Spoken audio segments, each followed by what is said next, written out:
Hi friends, beetroot கூட்டு செய்ய போகிறேன். ஒரு பீட்ரூட்டு, ஊற வச்ச துவரம்பருப்பு, தேங்காய், பச்சை மிளகாய், தக்காளி, வெங்காயம், சோம்பு, பட்டை. இப்போது நம்ம தாளிப்பு கொடுத்துக்கலாம். குக்கரில் செய்ய போகிறேன். எண்ணெய் சேர்த்தாச்சு, கடுகு சேர்க்குறேன். இப்போ சின்ன வெங்காயம் சேர்த்துக்கலாம். வெங்காயம், தக்காளி சேர்த்தாச்சு. இப்போ நம்ம பீட்ரூட்டை சேர்த்துக்கலாம். அதில் கருவேப்பிலை சேர்த்துருக்கேன், பீட்ரூட்டு சேர்த்துக்குவோம்.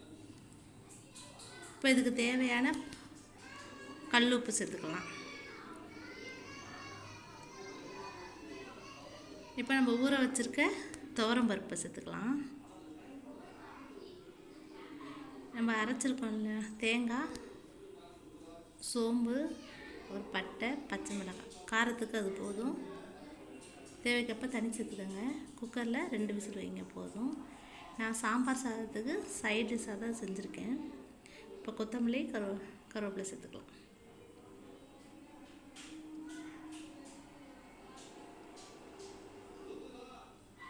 இப்போது சாதத்தில் வச்சு சாப்பிட்டு பார்க்கலாம். இது சாதத்தில் சாப்பிட்டப்போ அவ்வளோ டேஸ்ட்டாக இருந்தது. நீங்களும் செஞ்சு பாருங்கள், உங்களுக்கும் ரொம்ப பிடிக்கும். இந்த மாதிரி செஞ்சு பாருங்கள். நான் கடலை பருப்புக்கு பதிலாக துவரம் பருப்பு சேர்த்துருக்கேன். இதுவும் நல்ல டேஸ்ட்டாக இருந்தது. Thank you friends.